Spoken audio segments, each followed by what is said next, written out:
Hey there, welcome to the Pelvis Project podcast. I'm Megan. And I'm Roxy. We're two pelvic health experts brought together by passion for our careers, entrepreneurship, motherhood, and the desire for intentional relationships. Join us in our mission to spread pelvic floor awareness and start conversations surrounding the truth behind genuine health, imperfect wellness, and joyfully navigating life. We are so glad you are here with us. Let's start the conversation.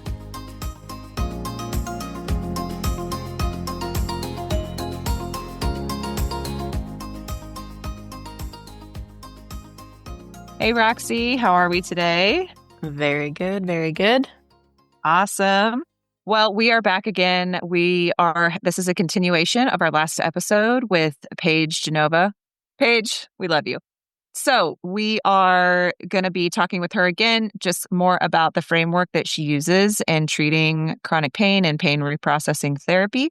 So again, another good episode, wealth of knowledge and good nuggets, and we hope that you guys enjoy it. All right, Paige, thank you so much for coming back on again. You're going to be like our resident occupational pelvic floor therapist on the Pelvis Project. I love it. I'll take that. So, all right. So last episode, you shared about chronic pain, neuroplasticity, pain reprocessing therapy. And this episode, you're going to go a little bit more into kind of the framework of how you address and kind of treat this. So we'll let you dive in, and Roxy and I are excited to hear this and ask questions. And so perfect. So kind of to start with pain reprocessing therapy. So there is a whole framework for that alone, where you are having to educate the patient, right? We have to let them, everything basically we were talking about in the last episode, right? Like wrapping your head around it. Like, how does that work? Why does it do that? Oh, that makes sense. Making sure that the patient really can understand it. And then you're trying to find kind of the nuances throughout the day, sort of give yourself that like evidence that you need that the brain is making mistakes. You have to find stillness throughout the day. That's where that like nervous system regulation piece kind of gets thrown in. I feel like in pelvic health, we are starting to get better at identifying that piece where it's like regulating the nervous system. It's a big buzzword. And so that can be in that second, phase for the pain reprocessing therapy, where they can't be on high alert all the time, right? They have to start teaching their brain it can be still in a sensation, which then sets you up for the next phase of doing the somatic tracking. Somatic tracking is basically the bulk of pain reprocessing therapy, where you are taking them through and then teaching them how to have mindfulness, paying attention to the sensation, leaning into the pain, not avoiding the pain, right? Because now they know that their brain is capable of making mistakes. So then you're having them pay attention to it really in-depthly, really in detail. And first off, the brain's like, what are you doing? Why are you paying so much attention to the sensation? I thought that this was scary. Why aren't you freaking out, right? Your brain's like, oh my gosh, she's making a mistake. But that's in neuro, right? That's how we know that we get neuroplasticity. It's like you have to almost make your brain think you're making a mistake in order to create those new neural pathways.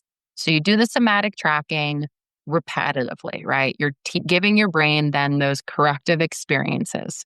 The corrective experiences, which are essentially when you have a previously feared sensation or movement and it turns out to be safe, right? It doesn't need to be alarming. And you get that experience, your brain kind of stores that up where all those other re-solidifications, re-traumatizations are, where it's like, we knew it. Look how she reacted. That must be painful. So you have a lot of those in your brain at this point, right? So we're trying to fill it up with corrective experiences. And so once you're getting those corrective experiences over and over and over again, right? And there's, different components to the somatic tracking, which we can talk about.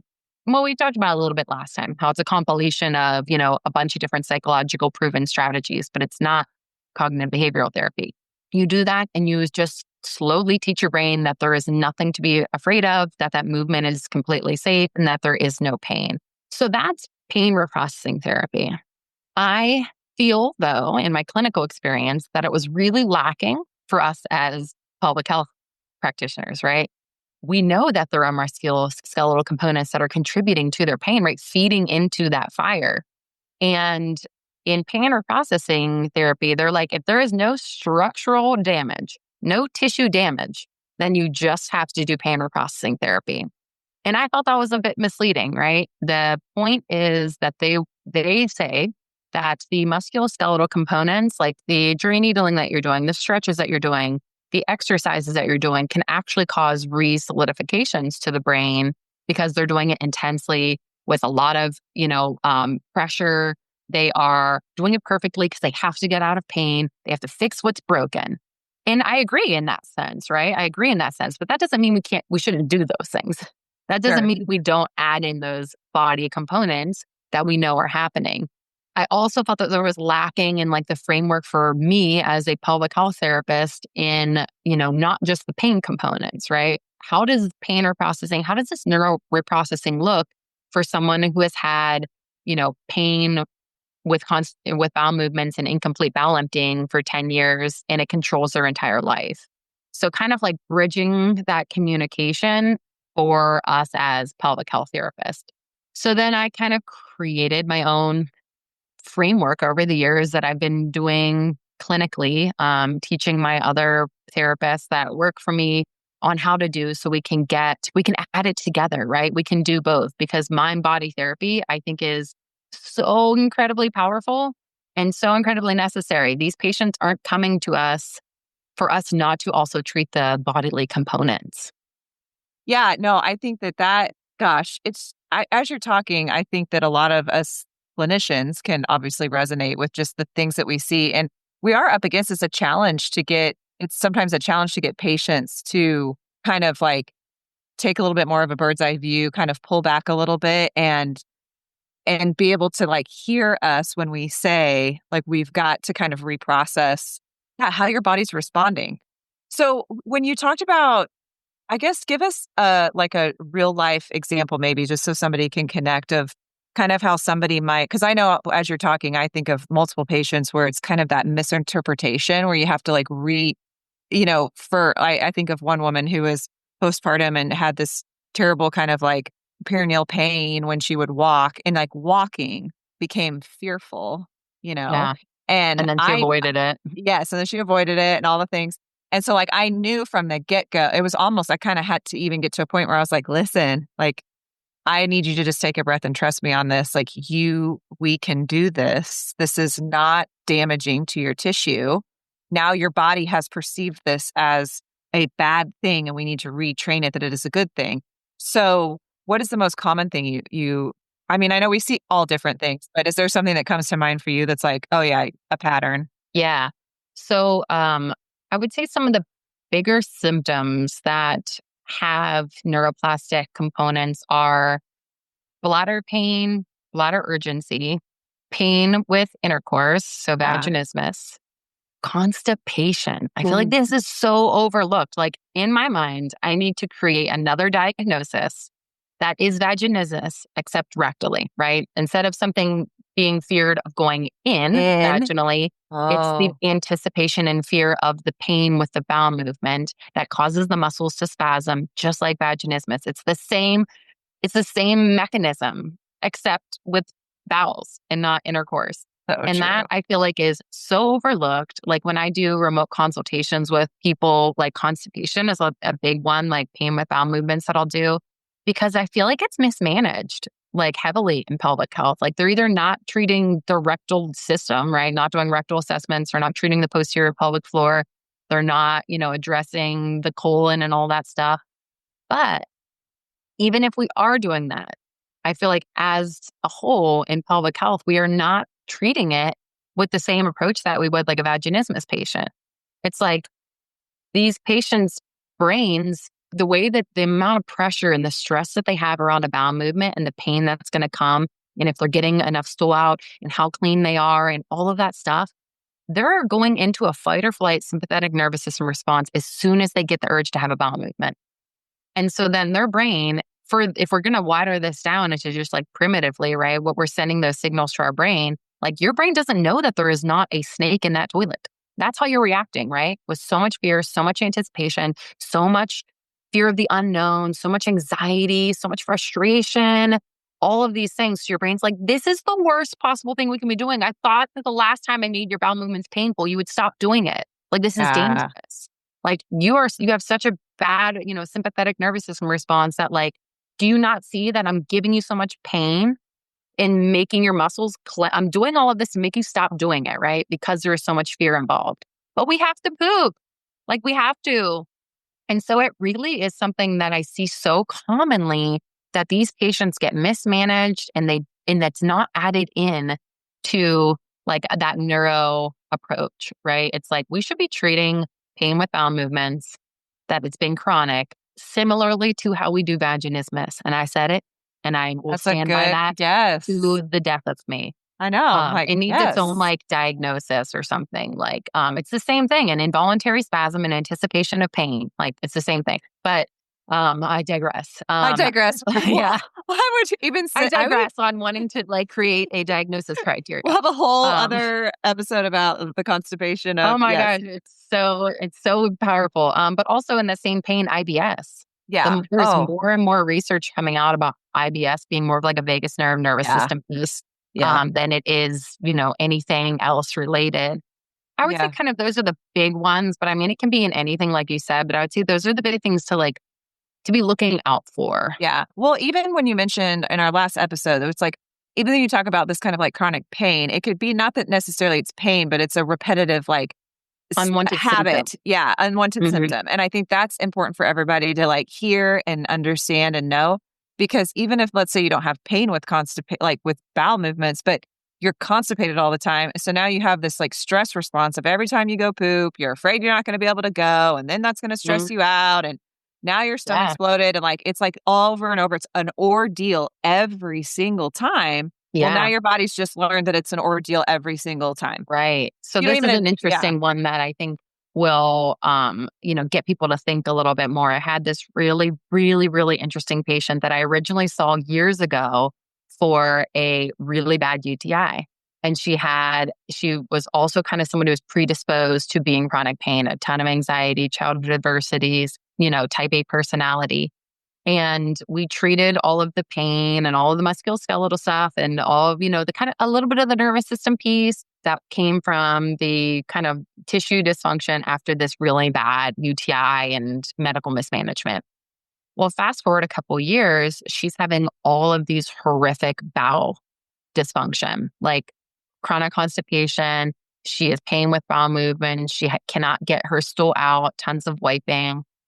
And a long story short, to kind of like really drive this home of like, it doesn't always have to start with pain or like an injury. So she started to get really, really, really obsessive about the cleanliness when she was wiping. And if there was any stool that could possibly be left over in her mind, even as she was moving throughout the day, it's like, did I get all that stool clean? Like, what if there's a little bit of stool there? I almost feel like I could feel something there. What if it goes towards my urethra and I get another UTI? And Mm. so she started becoming really afraid of stool being left when she was wiping. And so then she started getting really obsessed and really hypervigilant about cleaning herself, which then started to cause a lot of fear and then a lot of muscle guarding, right? So then that started to cause more pain and literally tissue irritation because she was wiping so much. And so now she's got muscle dysfunction. Now then the pain comes in with her bowel movements. But it didn't, this chronic bowel dysfunction, chronic constipation. Yeah, she had pelvic floor tension. Yeah, she had dyssynergia, of course, right? But I could release that tension all day long. I could work on that pelvic floor coordination all damn day. And it wouldn't matter because when she goes to have a bowel movement, the thought of having a bowel movement, there's so much fear around getting that stool out that her muscles go into a spasm. I mean, she's having like a full-blown panic attack when she's going into the bathroom because of all the fear, all the pain experiences. So that muscle release that we were doing, all that rectal release that we were doing, guess what? It don't mean shit when she gets to that bathroom and her muscles are spasming involuntarily because of a learned response. So that's what you have to treat. You have Yeah. to treat the fear that's associated with the pain, with the bowel movement, and with the fear of cleanliness. And then you can treat the muscle dysfunction and it'll actually stick. But otherwise, you're just going to be chasing. So it can be anything. It really can be anything. It's our job to figure out what is the fear? What is the fear? Where is the fear of the unknown? What is actually the thing that the brain feels like is dangerous? Yeah. Yeah. Well, as you're talking, I was just thinking about it's those cases, sometimes I'll get somebody with like vaginismus that comes in that says like, I worked on this for a year with somebody and I only got this far and it kind of got better. And then I discharged and I kind of kept going with it. And then I stopped and it's back where it was. And then as you start, and I uncover like, oh, there was definitely a lot of fear of the unknown because she was, some things of like, well, sometimes my therapist we couldn't even do internal. There was so much tension or so much pain. And so just like, obviously explaining kind of this piece to her of, how the brain is, interpreting, and then doing an evaluation and spending the time to reassure her of her anatomy, us figuring it out. She came back the next visit, was just like, I feel like in one visit, honestly, it was just that you figured out my anatomy and reassured me that everything was going to be okay. I'm like, wow. It's just those like being It's the reminded. biggest piece, yeah. I know that, but that was like such a good reminder of if you have somebody you've seen that has been seen before by somebody else and it just didn't work. Wow. It was just so like you could see it all over her. And since 4 visits, and it was like she went from like number 2 dilator to number 6 dilator in a matter of weeks, just because she was able to be reassured that this unknown thing that she wasn't ever going to be able to do. I was able to confidently be like, yeah, you're going to be able to. Like, we need to, and of course, other things involved You're with not that. broken. But yeah, you're not broken. Like, we can do this. Yeah. So anyway, but yeah. And I think that's the biggest piece. I just was thinking when you're talking, a lot of the chronic pain people, we see this of just like they now have weekly massage appointments, to manage their pain. And it's that piece of, like you said, we can treat that symptom all day, every week. They're going to the massage therapist every week. And then they have to come back the next week, and I just was thinking about that as I feel like that's just like a really common one that I hear a lot of, like, I just go every week or every 2 weeks, for the last 3-4 years or whatever it is. And it's like, oh my gosh. And that's, what I'm hearing you saying is kind of really actually coming against that, not knocking massage therapy, but just that idea of we're always going to be in pain. Or like same with, chiropractic. It's like, I got to go once a week or that back pain's back. It's like, what's the end game? Like what's the root of that pain, And I think that's what we need to remember, above all else. And that kind of will tie me into like the first phase of the like framework that I've made is that like, if you've ever wondered like, oh my gosh, this therapist over here does all visceral work and she helps, pain patients. And this therapist over here does all orthopedic stuff and she obviously is getting patients better. And this therapist over here does, only, mindfulness stuff. And maybe it's like a mental health practitioner and they help patients. It's like, how can all these people take such different approaches and still get people better?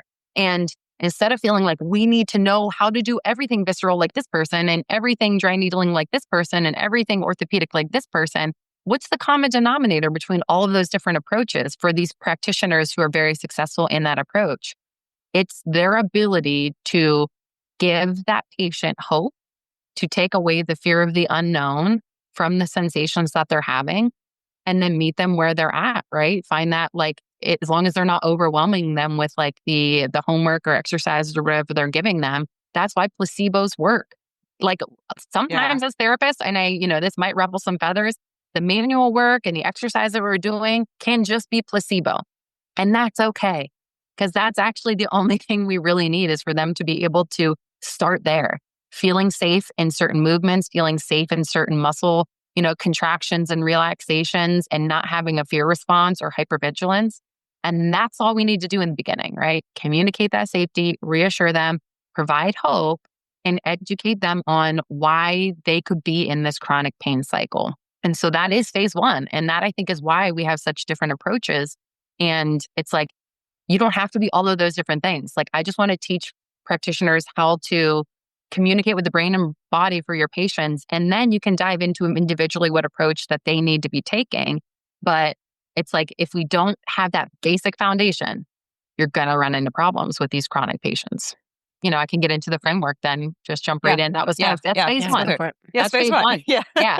So I've created this, integrated healing framework, and I call this approach pelvicology because it's really like weaving in psychology into pelvic health practices. So that first step is just identifying that there might be a mind-body condition at hand. So you can either use the CSI.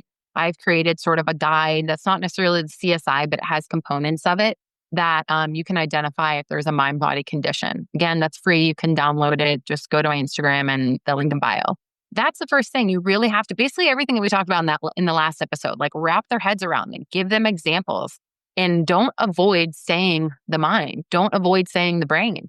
At Pelvicon, one of the speakers was like, just say nervous system. Do not say mind and brain, because like your patient will think that they're making it all up in their head that is just in their brain.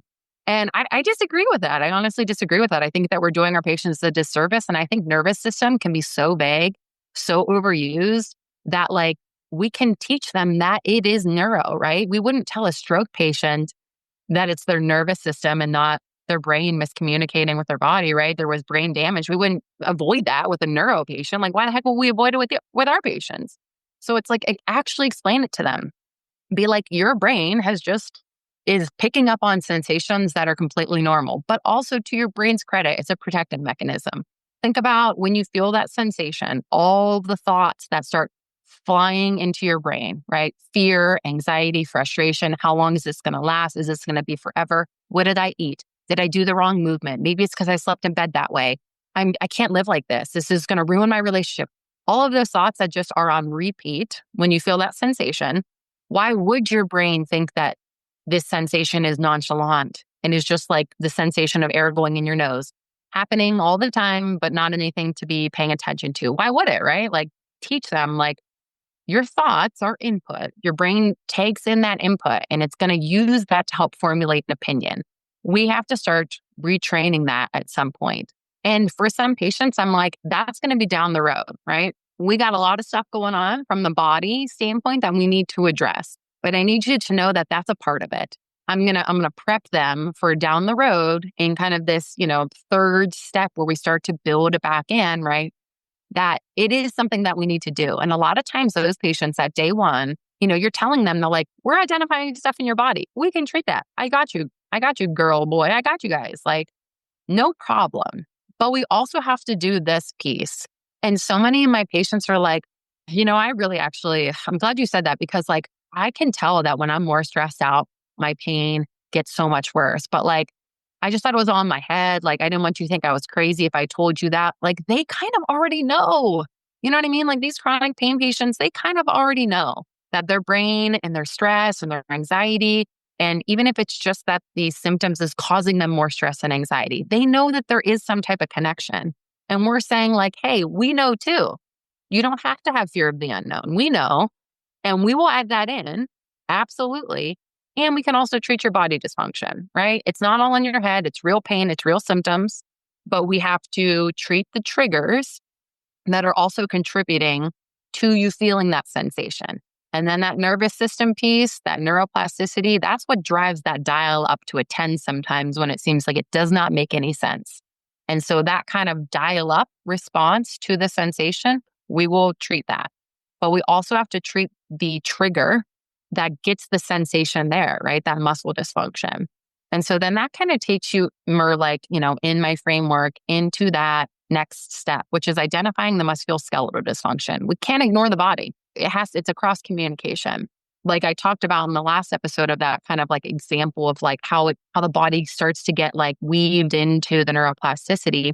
We know that there's muscle dysfunction there for a lot of these patients, right? Or we can at least find something, whether it actually is contributing to their symptoms or it is just happening at the same time and has nothing to do correlated at all. But still, we can find something and we should be treating that.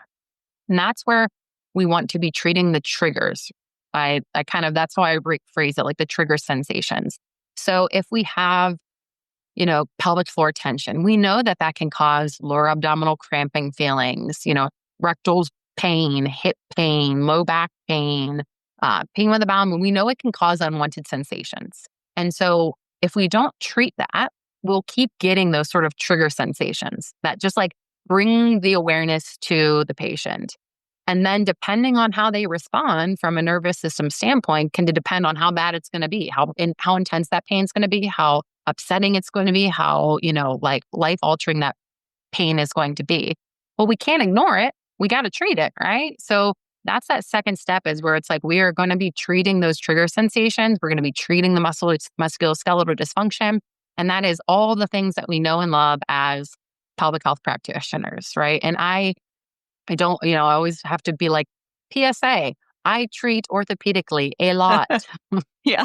I recognize the connection, right? I know that I can understand the psychology. I know the framework, but like I treat orthopedic musculoskeletal dysfunction all the damn time, just like everybody else. I treat the foot, I treat the rib cage, I'm treating the lumbar spine, I'm treating the pelvic floor, I'm treating the hips, I'm, treating how the femur rotates on the pelvis. Like we're treating all this, right? We have to.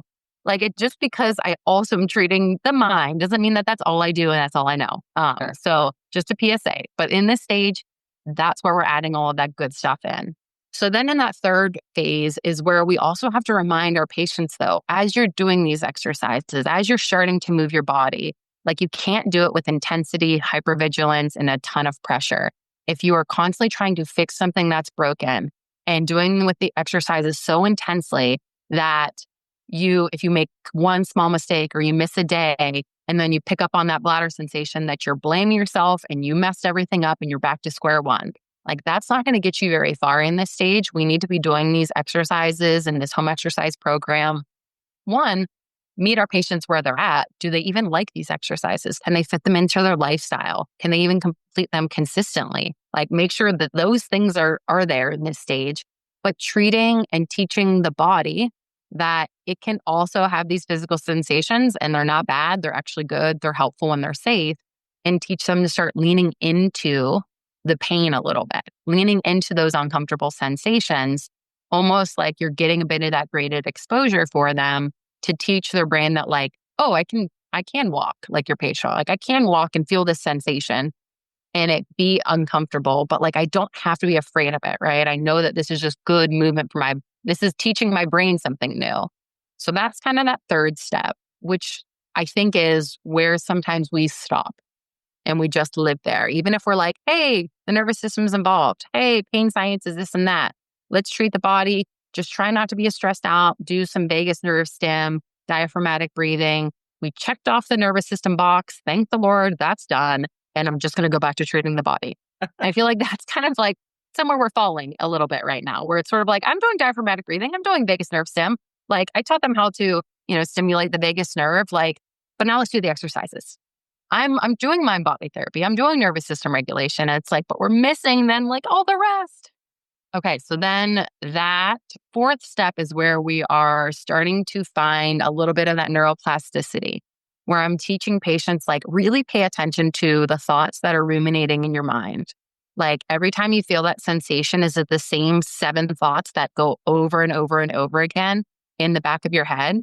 We got to catch those ruminating thoughts, because just like we're giving the brain good input by moving the body, we also have to remember thoughts are input. So we have to start changing that thought input and getting them to also pay attention to when that doesn't quite make sense. Like I'm finding chinks in the brain's armor. Like that doesn't make sense, brain. Like when I was talking to my mom on the phone in the car sitting, I didn't have any pain. But then as soon as I came into the therapist's office and she starts asking me about how I'm feeling, now I'm having a ton of pain with sitting.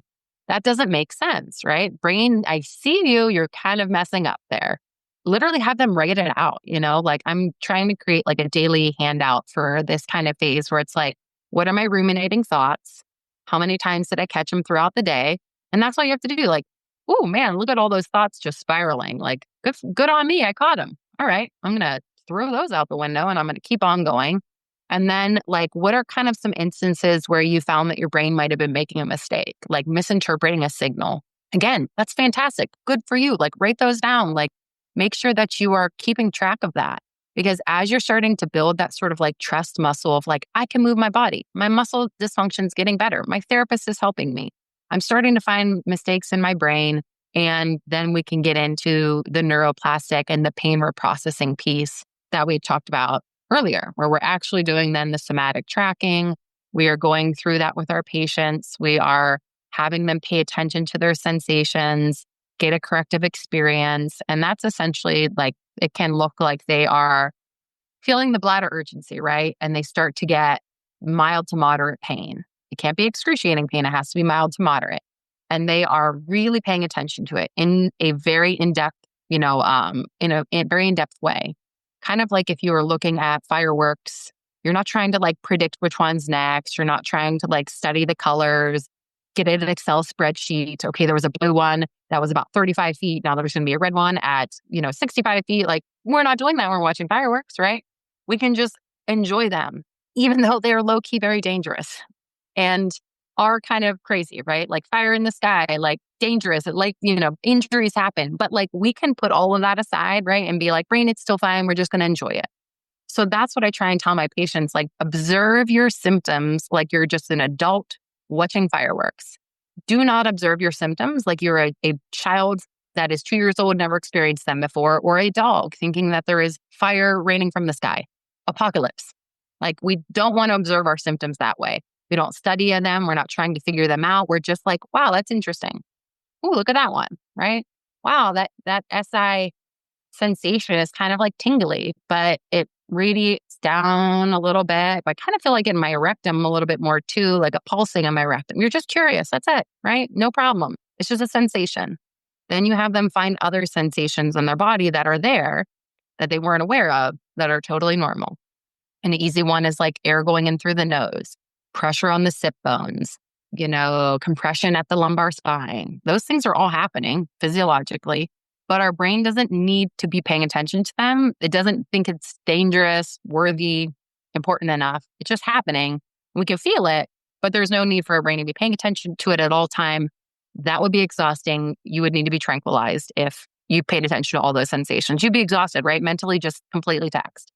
So I try and have them do that where they're paying attention to all these other sensations and be like, wow, yeah, that is a weird sensation. Like, now I feel like I kind of have to like rub my nose. Like, why does it feel so dry in there? It's like, it could be an alarming, irritating sensation, but it wasn't even one you were paying attention to. And so you take them through that. You try and have some of that safety reappraisal, positive affect induction that we talked about. And when they're doing that, sometimes their sensations change, where it's like, that's so weird that, SI burning that I was just feeling is now kind of like a tingly sensation, or it actually moved to my left side. That's so weird. Sometimes it doesn't change at all. Sometimes the pain goes away completely when we're doing this. Because truthfully, at that moment when you're doing this, especially in the beginning, your brain's like, what the hell's happening?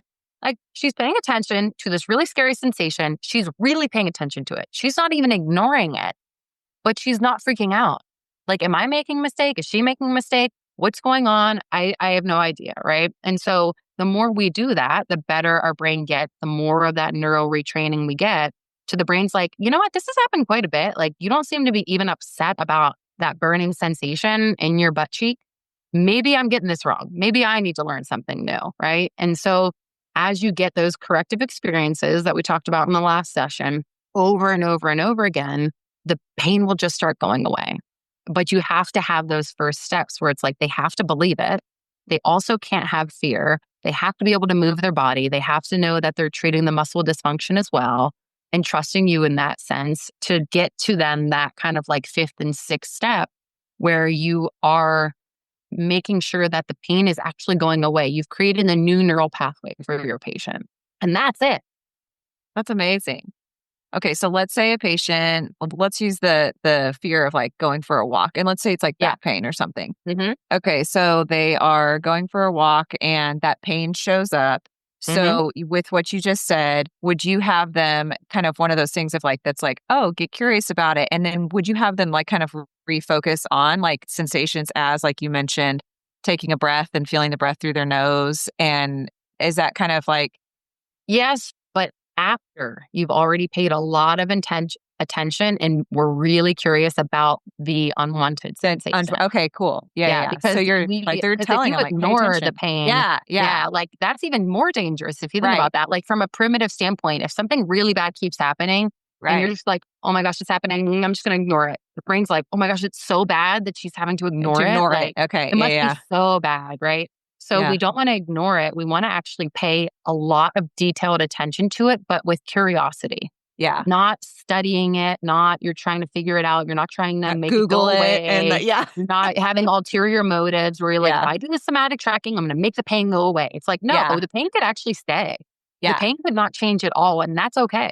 That's Yeah. totally okay. We just want to not have any type of fear response or flavor of fear wrapped up in it. So you can then, after you've paid a lot of attention to it and you're like, that is really interesting, but it's not dangerous, right? Like Yeah. pain in my back, I've been living with it for so many years. Like I know nothing bad's going to happen. So Yeah. it's like, it's not dangerous, but it is a sensation that's happening. That's allowed to be happening. And it is interesting, kind of weird. But, I remember last week, that's why we did that step where we had them get that kind of like trust muscle where they kept track of times their brain was making mistakes, maybe misinterpreting. Because then when they're doing the somatic tracking in this stage, they can pull back on that. But like, I know that my brain makes mistakes. So like this sensation, I think is just a total misinterpretation, but I understand why my brain would do it, right? But I know it does make mistakes because I've been keeping track. And then they can go on to like, what's another sensation that's happening in my body? Maybe like my toes are tight if they're not wearing barefoot shoes. And like, man, my toes are really squished in these shoes, but that's kind of like an uncomfy sensation. But like, again, it's not a bad sensation. It's just happening in my body all the time. Another kind of thing for that patient is like, if it's somebody who has like pain that is really reproducible, right? Somebody who's like when they are standing for more than 3 minutes, the pain starts happening.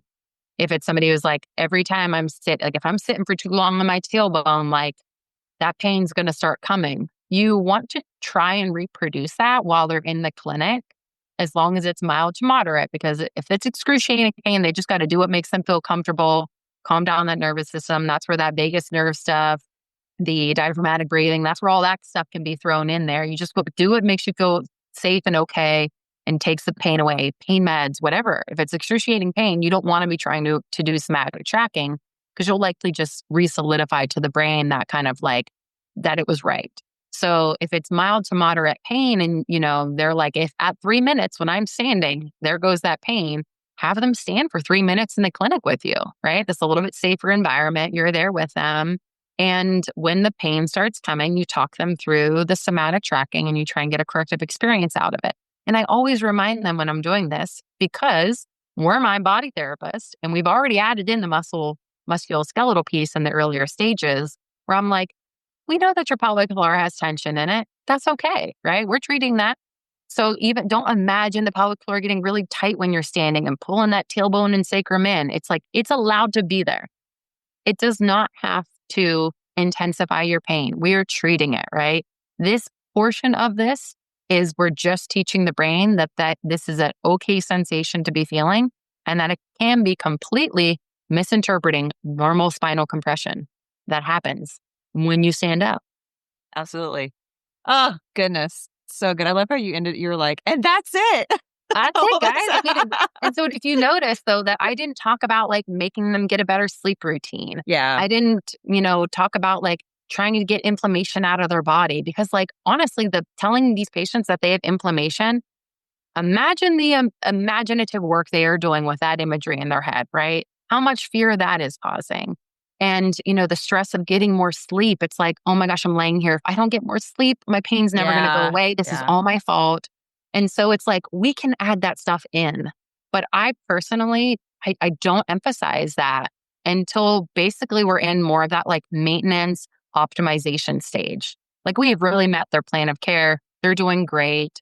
And if they have the capacity to then change their lifestyle more, diet, sleep, supplements, all that stuff, we can add that all in. But I think that I think it's honestly, and this might be an unpopular opinion, but it's completely unnecessary if we are looking at how chronic pain works from a neuro standpoint. And that is how pain works. Well, it's like we just removed all those ruminating thoughts, and then it's like here's new ones said to replace them instead. Right? Like, yeah, exactly. Yeah. So it's like, especially for those people who they have such high upregulated nervous systems, they have all these ruminating thoughts. They can't be still in one thought. They can't be still in a moment. They're brushing their teeth. They're doing 75 things while they're brushing their teeth. Like that stuff should be addressed before we worry about like inflammatory diets It's or really, like, yeah, that's true. cutting out Yeah. milk or whatever. It's like if they can't drive their car without also being on their phone, or they can't be at a stop sign without pulling up their phone, or they can't brush their teeth and be able to just feel the sensation of brushing their teeth, like that stuff needs to be addressed more. If you actually want to make a impact on inflammation, we know that this chronic busyness, and we know that fear thoughts, fear of the unknown, actually, they've studied it. Literally, they've seen the inflammation that it causes in the brain. So it's like, that's a better place to start than overwhelming them with a new diet and a sleep routine. So Yeah. Yeah. I honestly think that stuff is irrelevant. Right. Not important though, Right. or Right. helpful. Right. I like that you say it's like, it's not that that stuff is bad to address, but maybe like down the road, you're saying putting this first. And like you said, in the steps of the process, it's kind of like with musculoskeletal, it's not like you're starting with that. It's important. You're going to get to it, but don't Yeah, like in the process of things. It is a right. really good point because, yeah, I mean, I definitely, yeah, you can get hyper focused for sure. That then just Absolutely. drives more of the um those ruminating thoughts.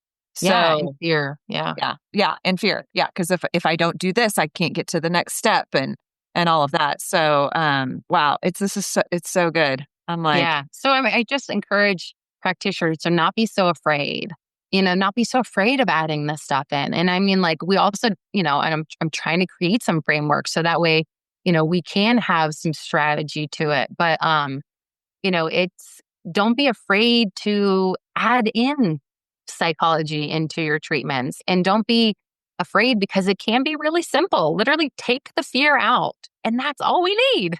That's all we need. yep, Well, and yep, I'm even love just it. thinking about anyone listening that isn't a clinician. It's like if this piece hasn't been addressed, like this is Yeah. low-hanging fruit basically. I mean, it's like Yeah. Yeah. Good this point. like jump on this opportunity, jump on a different, because I just feel like I hear of people coming in that they've done 3 rounds of whatever, or they've been going to the same place for 4 years, or it's just like Mhm. the same the same method over and over and over isn't going to really get us anywhere if it hasn't gotten us anywhere.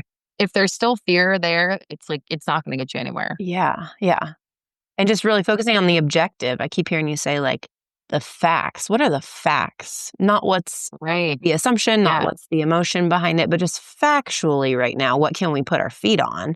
And I Yeah. think, those type A people that I mean, it's not just type A people that have this, but just the people that were craving something that we can control, and like identifying facts is the most controllable thing in this situation, and just Yeah. I staying mean, just really giving objective. them that control, like Yeah. giving the patient control and giving them even the expectation of control. That's what a placebo is. And that's why placebos work, because they have the perception of control. Like, I'm getting this drug, it's going to help me. I'm okay, right? And for mentioning patients, so a really great patient-centered book on pain reprocessing therapy and really how to like implement it on your own. It's called The Way Out by Alan Gordon. Mhm. I think it's a really great option for people who want to try and start implementing some of this, or at least wrapping their head around it. I've had patients who have read the book and then like found me through the pain reprocessing certification directory. And it is hard for pelvic health patients to take what the book says and translate that into their symptoms, because it's not just like back pain or Mm. migraines. So I do think that it's a little limited, and it takes then, someone like us being able to then finish and connect those dots. But I think it's a really great option to recommend to patients. And one other thing that I think you've said a couple of times that I wanted to point out, if anybody is thinking this, but when you talk about fear or the flavor of Oh fear, yeah, yeah, I think that the flavor of fear, because people will be like, well, I'm not scared of it. But like yes. Like a, I'm not afraid. a flavor of fear, you listed them out, is Hmm. different. Right. Yeah. It can just be annoyance, right? Mm. If Yeah. you're just then now have ruminating thoughts with how annoying this is, no one else has to deal with this. I can't even talk about this. Now I can't go to work out tonight. Like I can't stand this. I'm just so annoyed that I even have to deal with this, right? Frustration. Those are all an emotional response that's attached to that sensation. Your brain will pick up on those ruminating thoughts and be like, "Oh, wait, what's going on in that bladder? What's going on in that pelvis? Like then it will start paying more attention. So your thoughts are really powerful. And so that's why in that, I think it's like the second or third stage, or actually it's the fourth stage of my framework where I have them write down the ruminating thoughts, like write them down. Like, what is it like? They know, they literally will know exactly every thought that they start thinking because they think it all day long. And then when they look at it and you're like, all right, so we have all these thoughts out here. And that's why I want to try and create like that daily activity or like handout that like you could just give to your patients and they can, do this at home. But when they write them out, all of these thoughts, they're like, oh my gosh, Yeah. like these are so scary. These are so intense. Like, and I'm like, if you were your subconscious, right? Just observing, scanning, taking all this in, and you were thinking all these things every day, you're taking in this input. Would you ever believe that it is a good idea to not be hypervigilant around your pelvis? Yeah. Of course not. I mean, that would mean Right. like we literally would have died a long time ago as a species if our brain would ignore all of those thoughts and all those ruminations. That's how we create that kind of memory of like, oh yeah, like there was a snake behind that bush. That's happened now 3 times out of 10. We don't want to forget about that, right? We don't want to forget about that Right. emotional response and that kind of fear and that hypervigilance.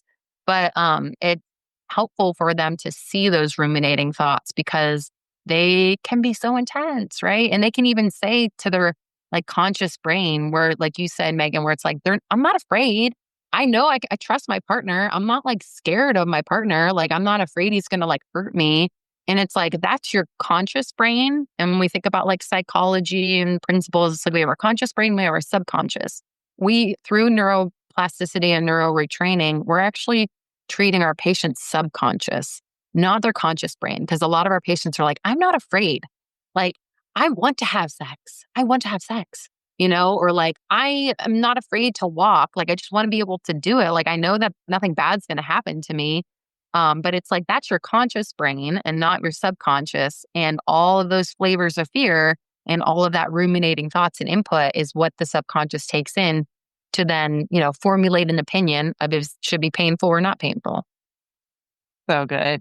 As you're talking, I like laughing at myself because this hasn't happened in a long time. Well, also it's summer, so we're getting ready to travel. But I swear, you guys, for like multiple times, one time before I went out of town, one time I got a UTI.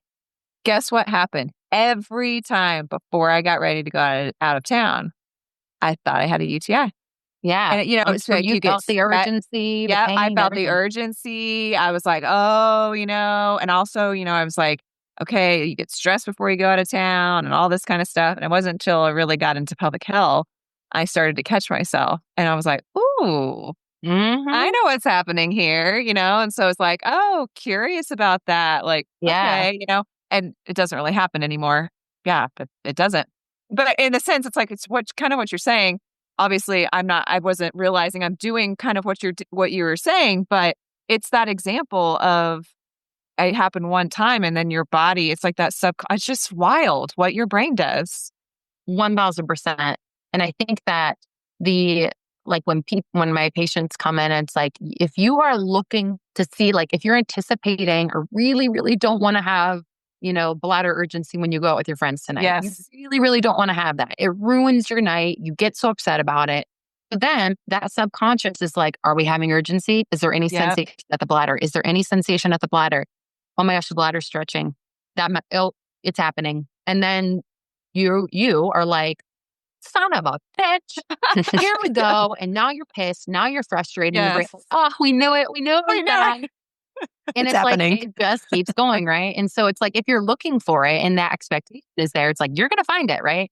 And so the other piece of that is like that central sensitization, which I feel like is hard for people to kind of like connect. Like the new therapist that I have, she's like, I understand central sensitization. I understand the nervous system upregulation, but it's like piecing it all together. And then like, how do I actually treat it? It's like, central sensitization just is what drops that threshold so that they're picking up on those sensations. So when you were like, I get really stressed out before I go out of town. So your nervous system regulation goes up, your threshold for feeling sensations goes down. So you're picking up on stuff that maybe you never would have picked up on if your nervous system wasn't upregulated. Yeah. And so I wouldn't say like, you don't ever hear me talking about like regulating the patient's, nervous system or like nervous system down regulation, because it's just going to happen. It's just going to happen. Like, I'm not necessarily like treating the nervous system regulation because it has to be able to go up and down. I don't want like a completely regulated nervous system. Yeah. But knowing though that nervous system going up is a lot of times what can drop that threshold. And so That's a just good point. educating your patient that, and just being like, listen, you're going to be stressed out. Shit's going to hit the fan. You're going to be really anxious. Life's going to happen, right? And just know though, that then that bladder urgency that you're picking up on when you happen to be really stressed out is your brain just scanning the environment, seeing if it's dangerous. So don't be surprised by it and don't be afraid of it, Right. because it makes sense, right? So now you're feeling the pressure in your tailbone or your sit bone more, and you just happen to be so freaking stressed out. Don't then add in the fear of that sensation into the mix. Just know why it's happening. Realize it, being like, oh my gosh, brain, that is so unbelievable and so interesting that you're just now picking up on all these sensations, but I know that they are normal. I know nothing bad just happens to be happening when I'm stressed out. So just making sure that they understand that piece, so that way they don't then add a fear or flavor of fear to that sensation. So, and then get pain out of it, which then keeps everything going. So it is central sensitization, nervous system upregulation is absolutely a part of all of this, right? But I feel like that's where practitioners end. And they're like, I'm going to treat the vagus nerve and I'm just going to treat the nervous system. And that can help to an extent, but it's not going to take the fear away from the sensation. You're not going to get those corrective experiences, and you're not going to teach the patient that it's a normal sensation that they're picking up on, not a bad sensation. So it helps. It's good for us, right? It's a part of the equation. It's a part of kind of that 6 steps that I've come up with, but it's not the end game, and it's not necessarily what we even have to treat a whole lot. So good. I'm like, okay, Paige, well, we're going to talk next week again. And I mean, like, I really am, trying, because I do feel like there's a gap in our knowledge as public health practitioners in this realm with like, we kind of know, but making it all come together and like exactly how we actually treat it with the body involved. So I really am, in all my spare time trying to like, I come up with this framework. I want to try and come up with some handouts so we can use, and, maybe start with just like a master class of like, what it is, how we can treat it, and then like how you can use these handouts in your treatment patients, how to utilize it, like starting to really give people that confidence on how to integrate, the psychology into their approach. Yeah. So good.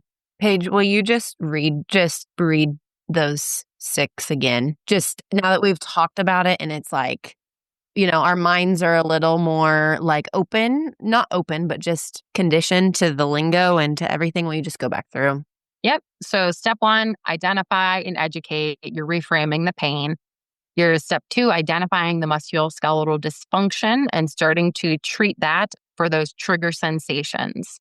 But also now they know that there's going to be another part of that. Step 3, we're building the safety through the bodywork and the movement, trying to lean into the sensation, not trying to avoid the sensation. Step 4, we're developing awareness and disrupting those fear patterns. That's where we're doing maybe that handout where you're collecting those instances, you're writing down the ruminating thoughts, you're catching them throughout the day, you're adding stillness into your daily activities. That kind of meshes into step 5, where we're doing the neuroplastic retraining. That's where now we have enough evidence, enough confidence, enough buy-in, and enough of the trigger sensations addressed that we can start doing the somatic tracking, graded exposure, guided imagery, all of those things to get a corrective experience out of the sensation. And then step 6, we're reinforcing and we're expanding, where you're just getting corrective experience after corrective experience.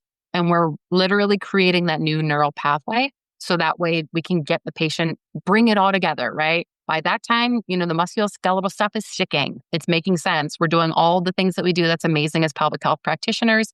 And in this step 6, we're just meshing it all really together but making sure we're getting lots of those corrective experiences and maybe even just fully leaning into the neuroplasticity at this point.